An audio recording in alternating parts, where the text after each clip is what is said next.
Welcome to the CarCast, everyone. So we were talking yesterday about the reasons why young people have left the church, and I gave my theory. My theory is that young people are leaving the church because the church has tried to be trendy and cool. It's tried to appeal to the shallowest, most superficial aspects of young people rather than appealing to their deeper characteristics, and that would be their hunger for change and identity, their hunger for a cause to fight for, a mission, their radicalism, their revolutionary nature, all that great stuff.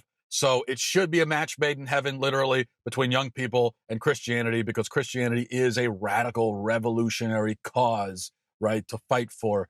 But instead, we've watered everything down, and in an attempt to make it more palatable, but really what's happened is we've alienated everybody, including young people.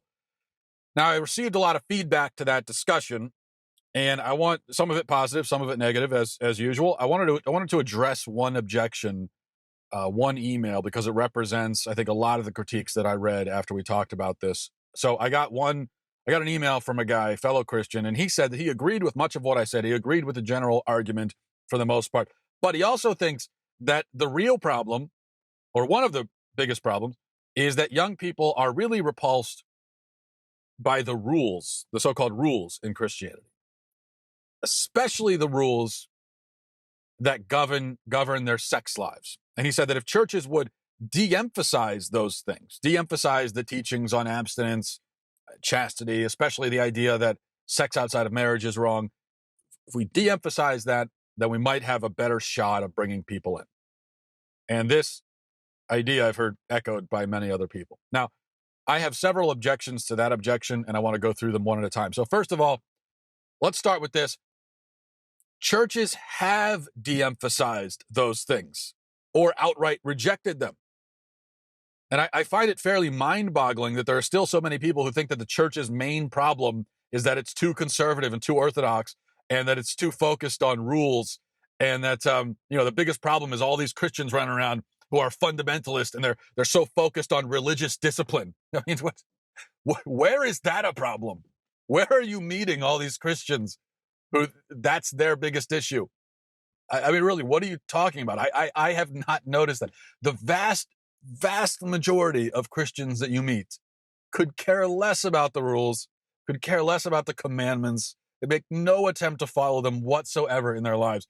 And the vast majority of churches that you go to, they'll never talk about these. They're not going to ever talk about sexual morality, chastity.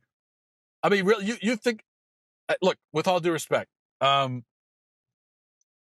just, as I said, I find it mind-boggling, this idea that there's a problem with Christians being too focused on chastity. When do you ever hear anyone talking about chastity anymore? It's extremely rare. And it's extremely rare, I'm just telling you, it's extremely rare to find a church that talks about these things. Okay? So the point is, we have de-emphasized them, we have liberalized, and that's been one of the great causes of the problem, which means it cannot be the solution. Second, I don't like the term rules to describe the teachings and commandments of God, because they're rules in the same way that gravity is a rule. Okay, these things are inherent. The moral commandments that you find in the Bible, call them rules if you want to, but they are not random. They're not arbitrary. And calling them rules makes it sound arbitrary. And I think people use that term on purpose. They want it to sound arbitrary. They want to make it sound like this is just something Christians came up with, or even something that just God came up with randomly, just wanting to cramp our styles, I guess. But that's not the case. The moral laws of Christianity are inherent. They can be found within human nature. They are part of the nature of things, just like gravity on a physical level is part of the nature of things. So Christianity says that it's destructive and disordered to lust after women, to sleep around, to turn sex into a game, to be promiscuous, all that. But Christianity isn't just giving its opinion. It isn't just giving suggesting one possible way to live that's equal to all the other ways. No, it's telling you something that's just true. And every person who's treated sex like a game, who has lived by lust and self-indulgence, whether Christian or not, has suffered the misery and degradation that comes with that lifestyle. Just as every person who jumps from a building has had to deal with the fact that gravity is going to assert itself. And in the same way, those moral laws assert themselves, whether we choose to abide by them or not. Third thing, you say that people don't want rules. They don't want commandments. They don't want to be told what to do. I disagree. I think now on the surface, that might be true. Again, surface level, it's true that people don't want to be told what to do. On a deeper level, I think people are starving to be told what to do. They're starving for direction, for instruction. They're starving for lines to be drawn. They are. I think when you go to someone and you say, do what you want, whatever you want, do anything that you want. It's all equal. There's no bad. There's no good. Everything's equally as bad, equally as good. Anything you want to do, just go do it. Now, they might be happy at first. They might say, oh, awesome, great.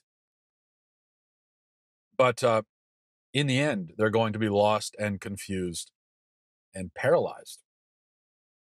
In fact, tell somebody that, come back the next day. You know what they're going to be doing?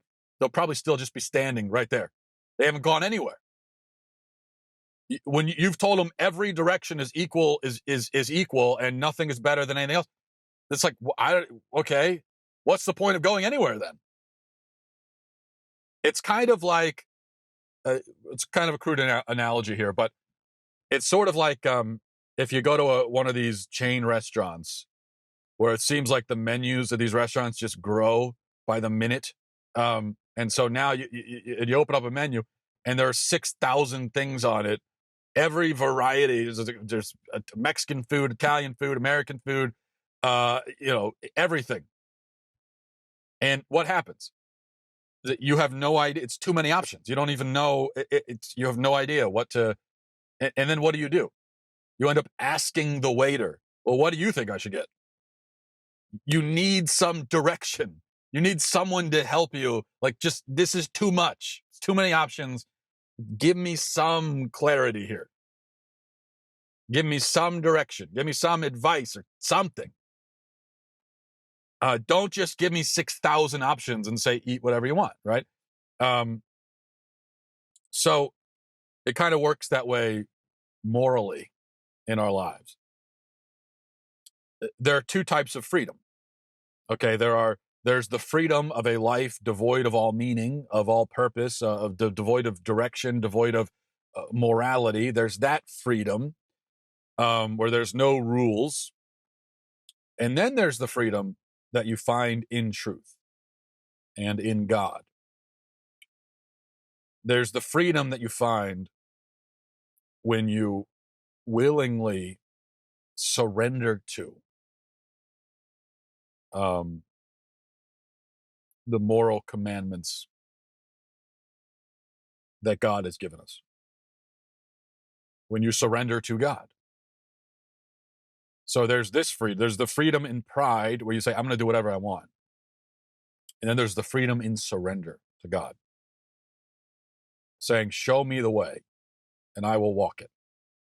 That's the freedom that we find when God has not only told us, but he's shown us.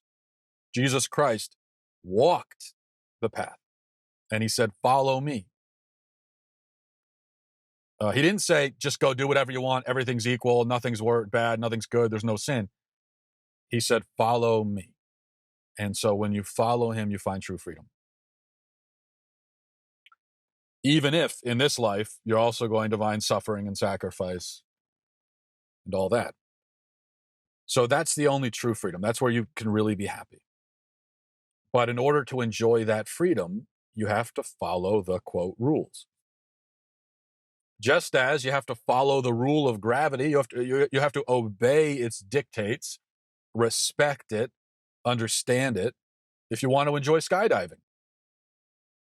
Okay, skydiving with a parachute is controlled. It's restricted. There are rules. If you want to do it, you've never done it before, you got to go take a class, and they give you all the different instructions. You fill out forms, you do everything, right?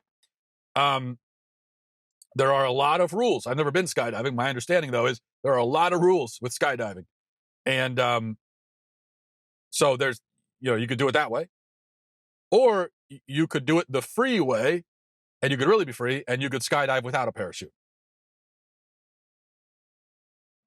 One is fun and exciting. The other is suicide. So which way is actually free? The one where you splatter on the pavement and die at the end? Or the one where you learn the rules and you respect them and you follow them and, you take the more controlled and restricted approach? Another example, I think, we could look at marriage. In modern times, we've done away with all the roles, all the rules, all ideas of duty and responsibility. We've done away with the man's authority and headship in the home.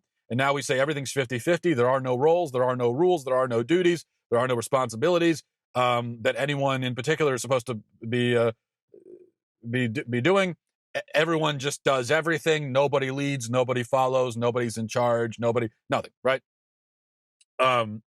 There's no head of the home. Now, and so this is supposed to be a free marriage, right? A free and equal marriage where everyone just can do whatever they want. Now, I ask you, has this led to happy and fulfilled marriages across the country? I can't even say without laughing, even though it's not funny.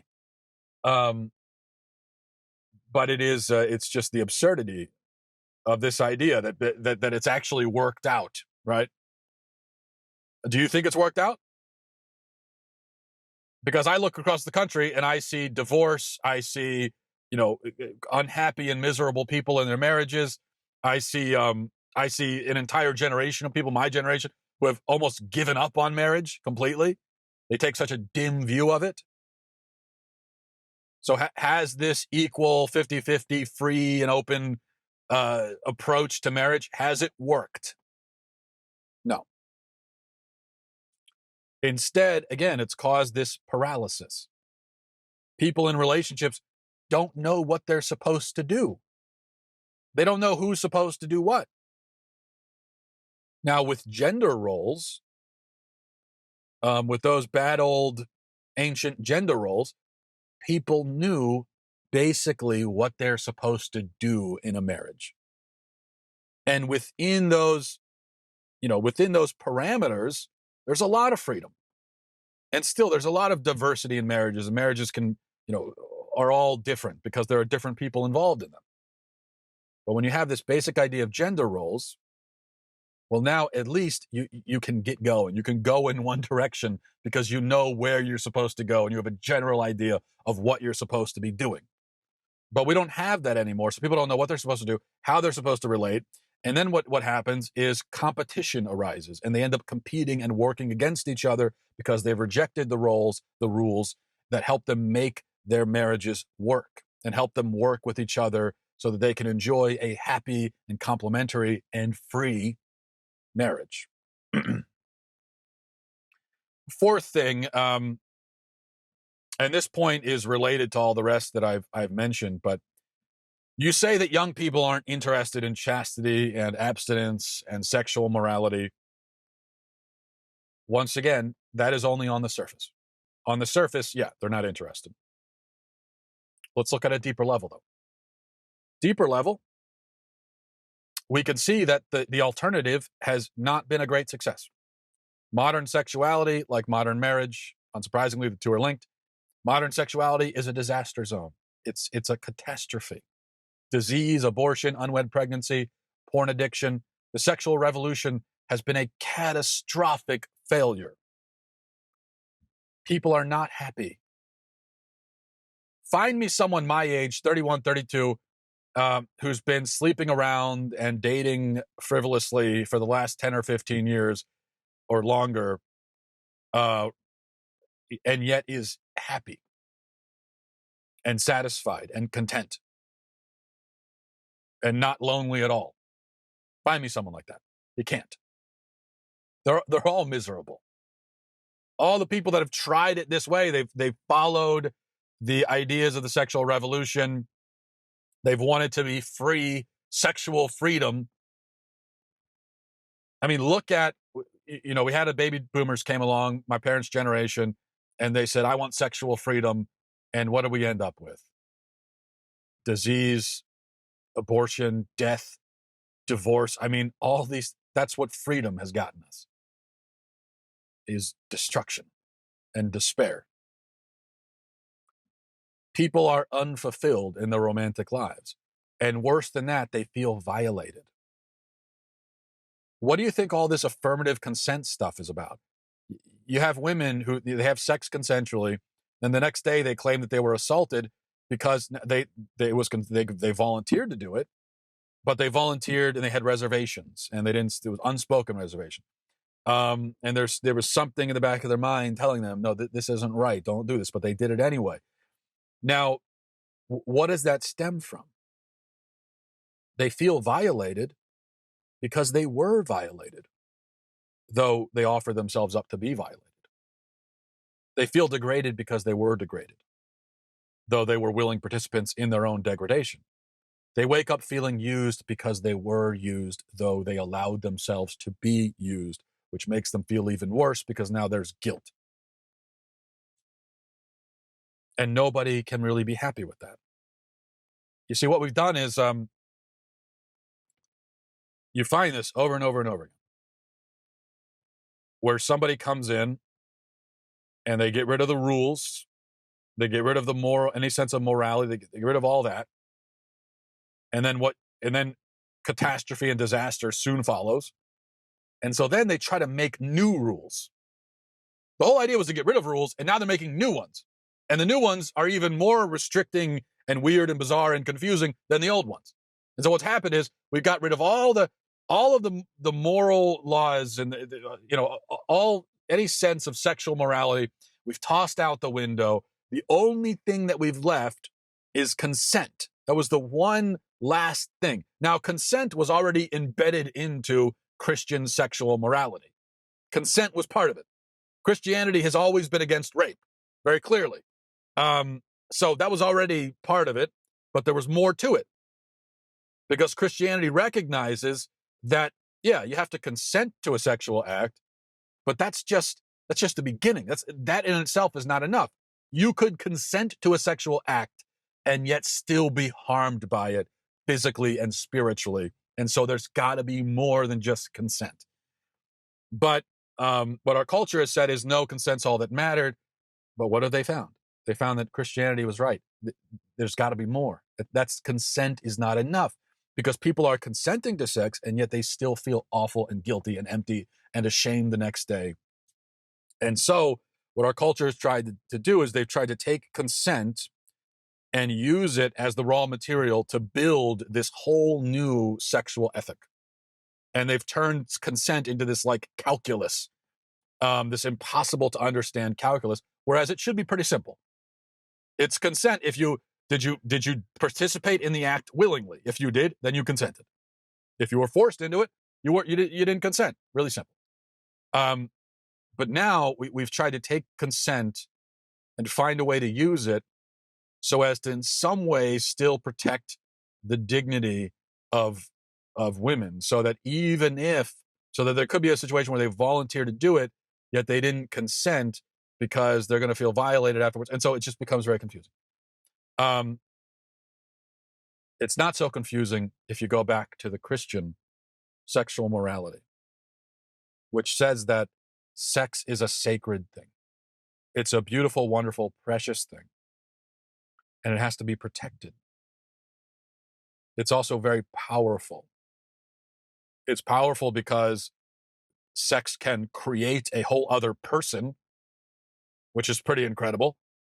It's also powerful on a spiritual, emotional level, where no matter what you try to say, when you offer yourself up to somebody like this, and you are with someone in the most intimate way imaginable, your whole being gets wrapped up into it as well. And so there, emotions get involved and all this stuff. And there's this kind of this bond that naturally and automatically forms. Christianity recognizes that. And so says, okay, this thing, it's not because we hate sex. No, it's because we understand. We understand how powerful and wonderful this thing is. And so we have to respect it and reserve it for the protected parameters of a committed and loving and devoted marriage. Christianity says that any other arrangement leads to despair, misery, and destruction, and the world has proved this correct. The last 60 years of American history have been one long case study proving Christian sexual ethics correct. You don't have to take my word for it. Just look at the culture. Look at what's happened. So no, it's not Christian. Christianity doesn't hate sex. Our culture hates sex. It has turned it into this meaningless, empty thing, like just a recreational activity and nothing more, like a greeting between people, like it's just shaking hands with a person is having sex. That's what our culture has done. They hate and are afraid of what sex actually is, whereas Christianity embraces it in its totality and says this is a good thing that comes from God. It's so good, in fact, that you can't just give it away. You can't just let it be used. It's got to be protected. Like anything else that's precious and valuable and personal and intimate, you protect it. You don't just give it to anybody. This is why Christians believe or should believe in saving it for marriage. Now, Christian teachings, especially in the area of sex, are difficult to follow. But as Chesterton, maybe it was C.S. Lewis, Chesterton or Lewis, one of those guys, said that Christianity has not been tried and found wanting. It's been found difficult and left untried. So we have here an essential choice between the difficult but better thing or the easy but worse thing. And I like that matchup personally. That's a compelling argument. I like that argument. That matchup between difficult, better, easy, worse, that's good. I like our chances of winning that argument. But if we're going to win that argument, we have to make it first. And so you say, oh no, the church needs to back away from sexual morality, all morality, don't talk about it. I say we should do the exact opposite. We should be talking about it a lot more. Because people need to hear this, and they want to also, even if they don't know it. Because they're not happy with the other way. No matter what they claim, they're not happy with it. They want to find happiness and fulfillment. Here it is. We got to tell them about it. We can't be afraid to tell them. We can't be ashamed or embarrassed. We're not the ones who should be ashamed or embarrassed of this belief system because it's right and it's true. All right. Thanks for watching, everybody. Have a great day and Godspeed.